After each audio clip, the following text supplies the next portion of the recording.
Dr. Dave Cresta, author of Jesus on Main Street. We were so excited to have him come out to the East Coast and conduct this case study. He did a wonderful job interviewing members of the community here in Morris County, New Jersey, as well as members of the Bethel AME Church. With that, I'm going to turn over to Dr. Dave Cresta, who will take some time and walk us through some of the highlights of the case study. Dave, take it away.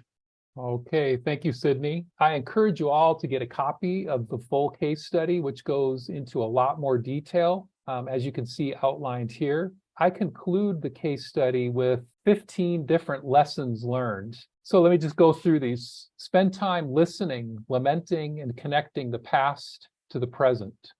Document and celebrate the shared history of the church and the community.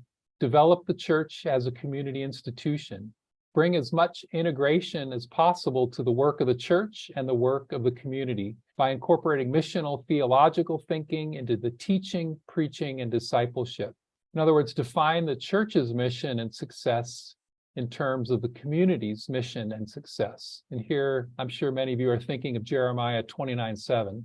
Take time to teach your congregation before making drastic changes.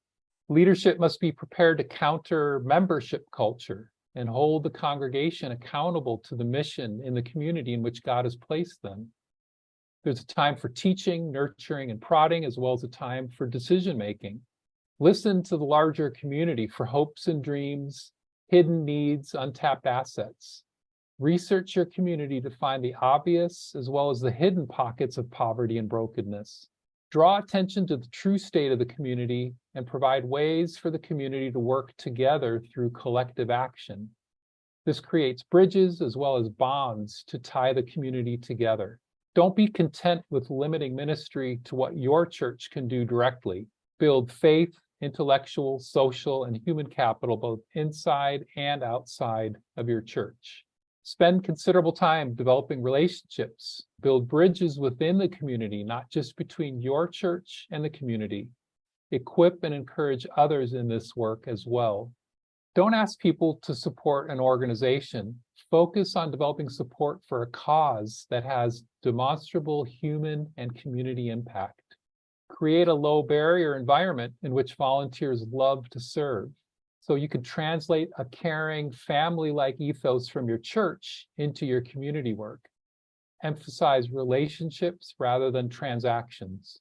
Equip pastors with training in business, finance, community development, and related fields.